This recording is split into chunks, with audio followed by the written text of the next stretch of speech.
त्रिपुरारी, वर वेश में तो आप इतने मोहक लग रहे हैं कि भ्राता दक्ष की अन्य कन्याओं को देवी सती के भाग्य से ईर्ष्या होने लगेगी। दक्ष प्रजापति के भ्राता होने के नाते आपको उनके अन्य कन्याओं की चिंता भी अधिक रहती है। नारायण नारायण, वो क्या है प्रभु, मैं और परमपिता ब्रह्मा वर और वधू दोनों ही पक्षों से संबंधित हैं, इसीलिए एक पांव यहाँ और एक पांव वहां। श्रीहरि, यदि कुपित न हो तो एक प्रश्न पूछूं? नारद, भक्तों से कुपित होने का तात्पर्य यह है हमसे हमारे भक्त वत्सल संबोधन का छिन जाना। कहो, क्या कहना चाहते हो? प्रभु, आज महेश्वर भी अपना योगी रूप त्याग कर सांसारिक बनने की दिशा में उन्मुख हैं। श्री हरि, आपको सांसारिक रूप में देखने के लिए देवी महालक्ष्मी को और कितनी प्रतीक्षा करनी होगी?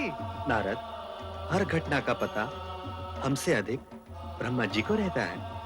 आप इन्हीं से पूछिए। अवश्य प्रभु, अवश्य। परमपिता ब्रह्मा, कृपया ये बताएं, निकट भविष्य में किसका विवाह होगा? कौन वर होगा, कौन वधू? पुत्र नारद, जो हो रहा है उसे देखो और आनंदित रहो। तुम भविष्य की चिंता में उलझकर इस सत्य और सुंदर वर्तमान के सुखद क्षणों को मत गंवाओ। किंतु पिताश्री। पुत्र, भावी घटना के विषय में किसी को बताना विधि के विधान के विरुद्ध है। उचित है पिताश्री। नारद, कदाचित आपको यह ज्ञात नहीं कि किसी के विवाह पर किसी अन्य विवाह की चर्चा करना नीति के विरुद्ध है। श्री हरि, इस अज्ञानी को क्षमा करें। नारायण नारायण। पुत्र नारद, बारात से पहले हमारा दक्ष महल पहुंचना आवश्यक है। जामाता के नाते आज हमें शिव शंकर का स्वागत करने का पुण्य अवसर भी प्राप्त हो। जो आपकी आज्ञा पिताश्री।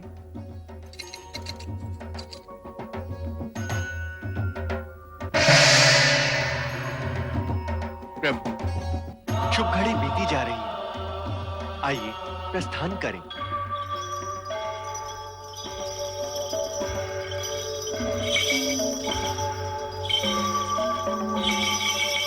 जय शिव शंभू।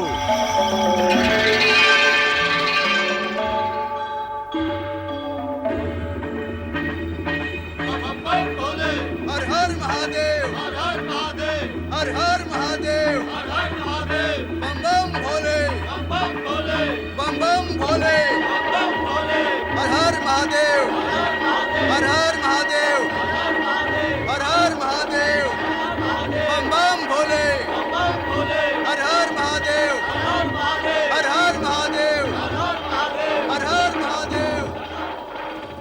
बधाई हो महाराज दक्ष प्रजापति, पुत्री सती के वधू बनने की आपको बहुत बहुत बधाई हो। आज राजा दक्ष का वो स्वप्न पूरा हुआ है जो किसी कन्या के जन्म के साथ माता पिता के नयनों में जन्म लेता है। महाराज जी ने अपनी कन्या के लिए वर चुना भी तो कैसा, जिसका तीनों लोकों में कोई पर्याय नहीं। अति सुंदर, मनहर, निर्मल, निश्चल, भोले शंकर।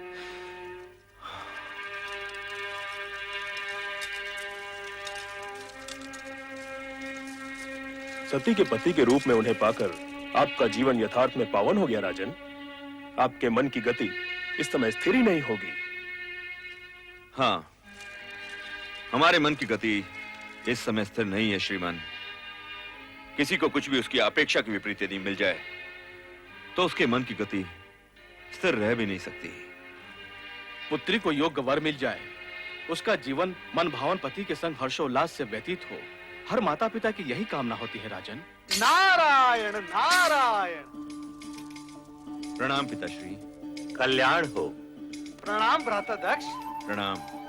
नारद जी, हम तो समझे थे कि आप वर की ओर से विवाह में सम्मिलित होंगे। नारायण नारायण। भ्राता दक्ष, मैं पिता की आज्ञाकारी संतान हूँ। जब पिताश्री शिव जी के साथी होने के नाते वर यात्रा की निकासी में गए तो मैं इनके पीछे पीछे चला गया, और अब आपके पिताश्री होने के नाते बारात के स्वागत हेतु जब यहाँ पधारे तो मैं इनके साथ यहाँ चला आया। परंतु जिस समय बारात यहाँ होगी उस समय किस और रहोगे नारद जी? नारायण नारायण। पिताश्री बारात आ गई है। पधारिए पधारिए भ्राताश्री पधारिए।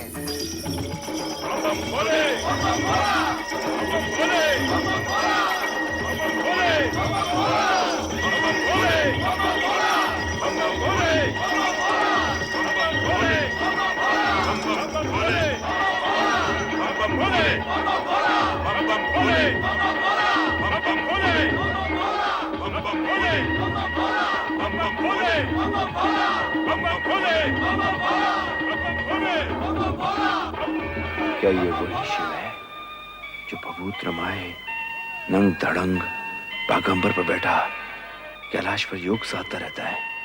अरे तो किसी राजकुमार जैसा प्रतीत हो रहा है। ये सब कैसे हो गया? अवगढ़ शिव और राजकुमार। नारायण नारायण। भ्राताश्री किस सोच में पड़ गए? अभी तो आपने प्रभु का वो रूप देखा ही नहीं जिसके दर्शन पाकर आप धन्य हो जाओगे। नारायण नारायण।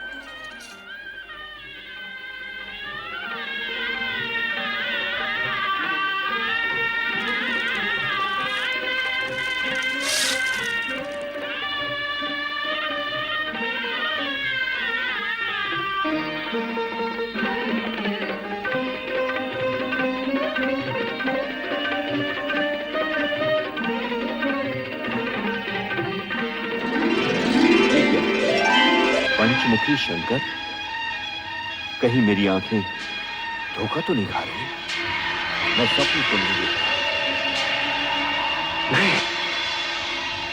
भ्राता दक्ष, आपका मुख श्वेत कणों से भर उठा है। आप भयभीत से लग रहे हैं। नारद, अति सुंदर। आप कुछ कहना चाहते हैं? वो नारायण नारायण।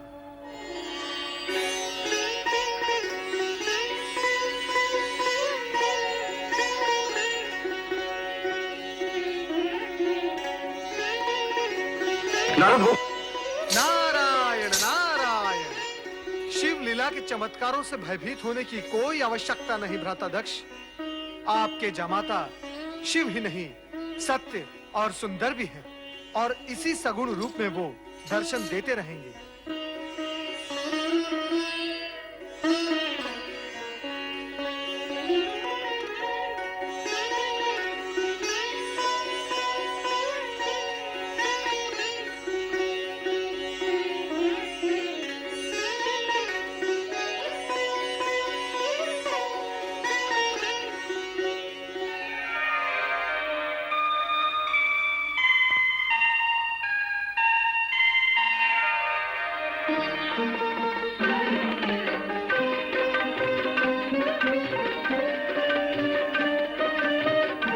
आइए, पधारिए।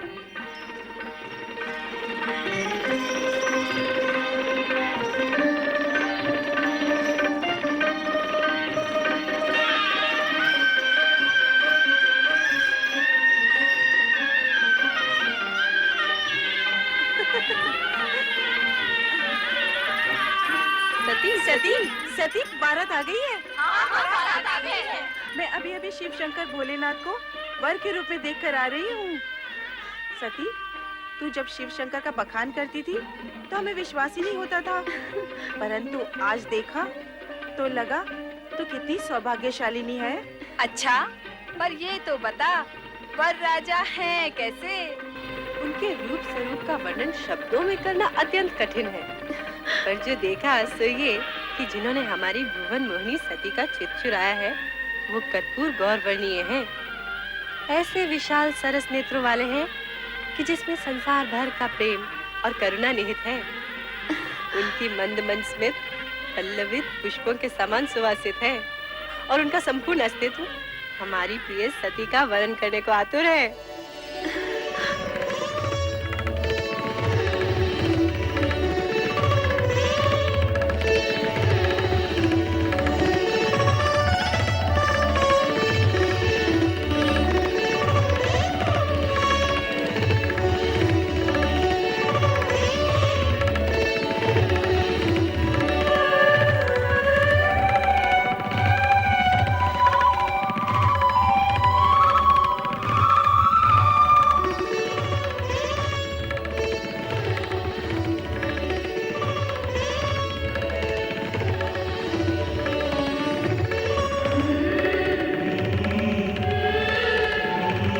पुत्र दक्ष, सौभाग्य आकांक्षिणी सती को विवाह मंडप में बुलवाइए। जो आज्ञा पिताश्री। महारानी,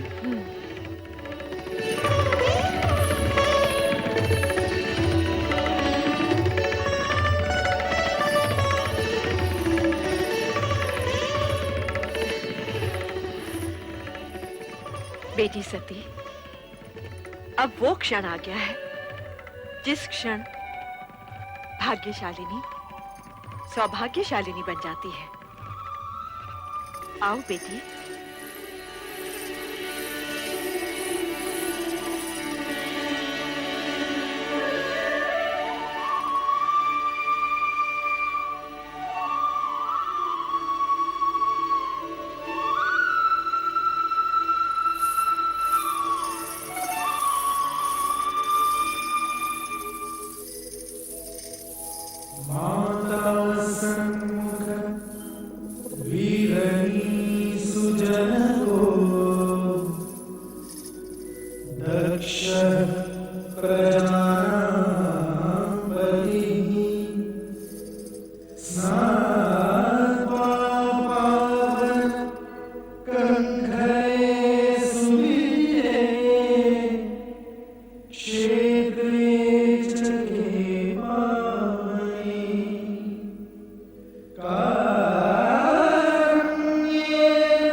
शिव शंकर,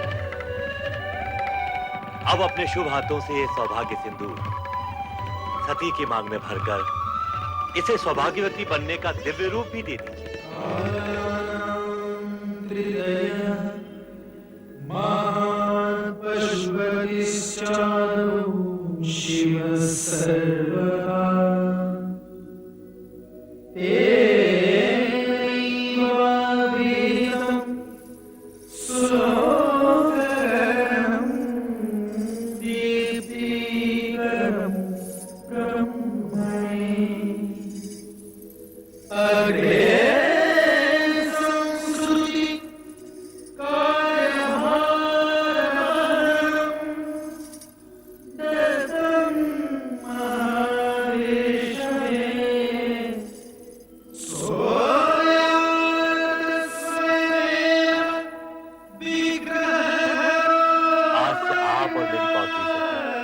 पति पत्नी हुए। धन्य हो शिव सती का ये मिलन मंगलमय हो। बोलो शिव सती की जय। शिव सती की जय। शिव सती की जय।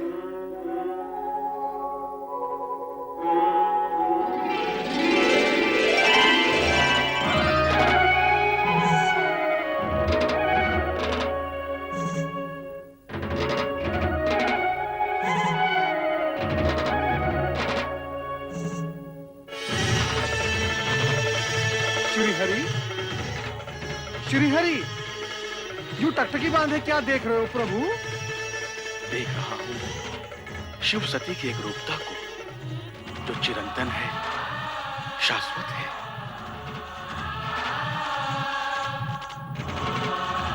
सभी देवी देवगणों की उपस्थिति के मध्य सदा शिव और देवी सती का विवाह संपन्न हुआ। तत्पश्चात देवगणों ने जगत के कल्याण तथा स्वयं की स्थिति को सुदृढ़ करने का निश्चय करते हुए अपने अपने लोक की ओर प्रस्थान करने का विचार किया। विदाई की सारी तैयारियां हो चुकी हैं पिताश्री। यदि आप कहें तो। नारायण नारायण। भ्राता दक्ष, आप बधाई के पात्र हैं। आपकी दक्षता में अतिथियों के मान सम्मान की व्यवस्था इतनी सुंदर थी कि 3 दिन कैसे व्यतीत हो गए आभास ही नहीं हुआ। धन्यवाद। सचमुच ये 3 दिन तो 3 पलों के समान व्यतीत हुए।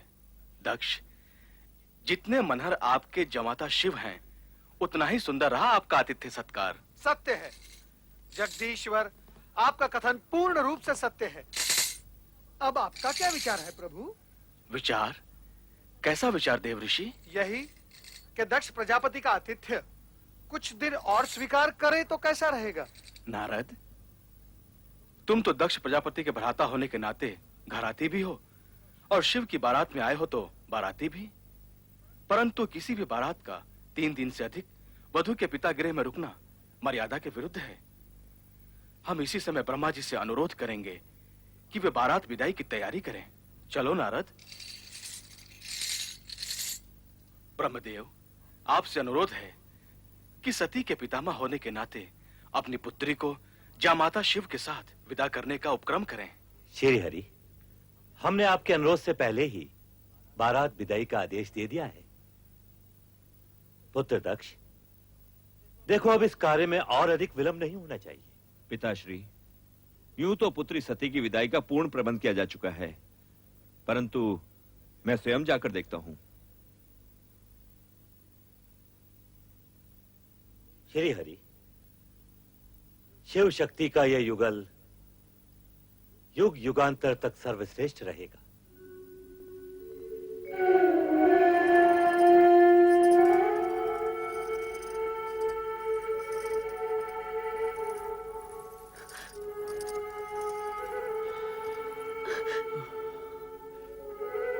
पुत्री सती, आज तुम पितृगृह से इच्छित वर पाकर विदा हो रही हो। कैलाश जाकर कैसा जीवन व्यतीत करोगी, ये सोच सोचकर मेरा मन पिता होने के नाते चिंतित रहेगा। पिताश्री, आप मेरे सुखों के विषय से कभी शंकित मत होइएगा। पति के साथ रहते हुए आपको दिखाई देने वाले कष्ट मेरे लिए सुखकारी होंगे। पुत्री, पुत्री, तुम्हारा सुख सौभाग्य ही मेरा संतोष है। अपने स्नेह की गरिमा से अपने पति के जीवन को मंगलमय कर देना। चलो पुत्री, चलो। विदाई की वेला में सभी तुम्हारी प्रतीक्षा कर रहे हैं। महाराज, आप पधारिए, मैं सती को लेकर आती हूँ। सदा सुखी रहो।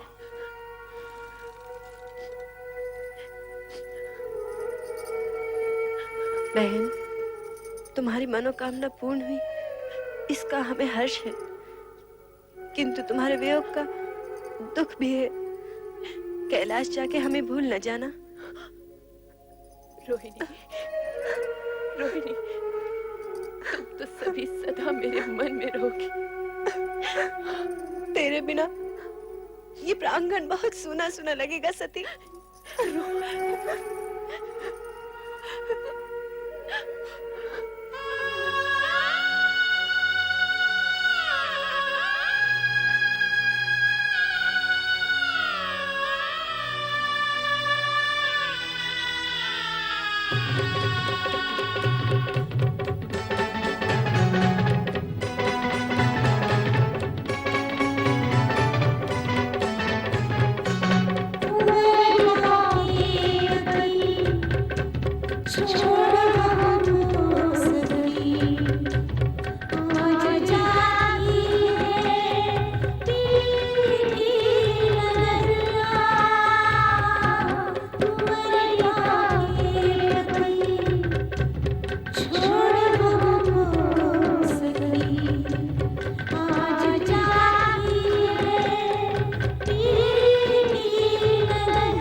शंकर की माता सती की भगवान शिव शंकर की माता सती की भगवान शिव शंकर की।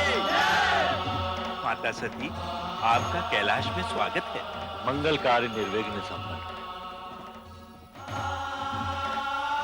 अब हमें आज्ञा दें शिवशंकर। ब्रह्मदेव, आपकी इच्छा के अनुसार मुझे गृहस्थ पदभार भी वहन करना पड़ रहा है। अब तो आप प्रसन्न हैं। महेश्वर, आपने ऐसा करके संसार के लिए पति पत्नी का वो आदर्श प्रस्तुत किया है जो सृष्टि प्रसार और नर नारी संबंधी मर्यादा के लिए अति आवश्यक है। श्री हरि विष्णु, भूत, वर्तमान और भविष्य सभी निश्चित है।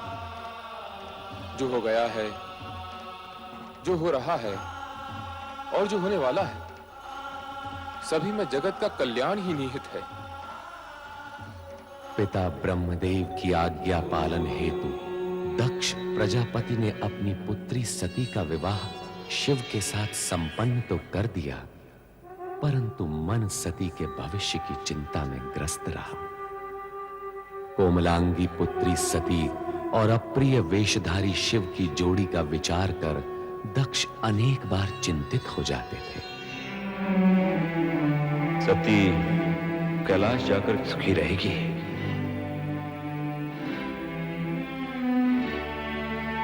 कदापि नहीं। इस राजमहल का वैभव, ऐश्वर्य सीमा कहां? प्रणाम भ्राता दक्ष। प्रणाम देवर्षि। कैसे आगमन हुआ? बस आपकी कुशल मंगल पूछने चला आया। क्या बात है भ्राता दक्ष, आप कुछ चिंतित प्रतीत हो रहे हैं। चिंतित? देवर्षि, चिंता का तो कोई कारण ही नहीं है। भ्राता दक्ष, एक पिता जो अपनी इच्छा के विरुद्ध अपनी पुत्री का हाथ किसी को सौंप देता है, उसका चिंतित होना स्वाभाविक ही है। परंतु आप निश्चिंत रहे। आपकी पुत्री सती के विवाह उपरांत हिमालय पहुंचने के बाद वहां पर चारों ओर आनंद आनंद व्याप्त हो गया। क्या बात है, आपको मेरे कथन पर विश्वास नहीं है? नहीं नहीं देवर्षि, आपकी बात पर अविश्वास का तो प्रश्न ही नहीं उठता। तो फिर आपके मुख पर ये विषाद की रेखाएं क्यों हैं? देवर्षि, यदि मैं ये मान भी लूं कि आपका कथन सत्य है, तो मैं ये सोच रहा हूं कि ये आनंद कितनी देर तक टिक पाएगा। नारायण नारायण, मैं आपका अभिप्राय समझा नहीं। देवर्षि, विवाह के बाद कुछ दिनों तक सती अपने उस औघड़ भभूतधारी पति के साथ आनंद मनाएगी, परंतु जब कैलाश में गिरते हुए हिमकणों के थपेड़े सहेगी, तो उसे हमारे इस राजमहल में बिताए हुए सुख का स्मरण होगा, और तब वो पछताएगी। यही कहना चाहते ना भ्राताश्री? ये आपका भ्रम है। ऐसा हो ही नहीं सकता, असंभव है ये। सती तो शिव की जन्म जन्म से जीवन संगीनी है। शिव के होते हुए सती को पश्चाताप हो ही नहीं सकता। उसके जीवन में दिन प्रतिदिन सुख की वृद्धि होगी। शिव सती का साथ ही आनंद की सृष्टि करता है। नारायण नारायण, क्या मुझसे कोई अपराध हुआ है भ्राताश्री, जो आप मुझे रुष्ट होकर देख रहे हैं? कहीं शिव ने लिखा पढ़ाकर तो नहीं तुझे मेरे पास भेजा है? नारायण नारायण, शिव के प्रति ऐसी अपमानजनक भाषा मैं सुन नहीं सकता भ्राताश्री। मैं स्वयं अपनी इच्छा से यहाँ आया हूँ आपको वो शुभ संदेश सुनाने। अब मैं जा रहा हूँ। नारायण ना। इतनी सी बात का इतना बुरा मान गए देवर्षि? हमने तो तुम्हें शिव के बारे में कुछ नहीं कहा, परंतु कहना चाहें तो हम भी बहुत कुछ कह सकते हैं। नारायण नारायण, आप बहुत कुछ कह सकते हैं, परंतु मैं कुछ सुनना नहीं चाहता। भगवान शिव आपका कल्याण करे। नारायण नारायण।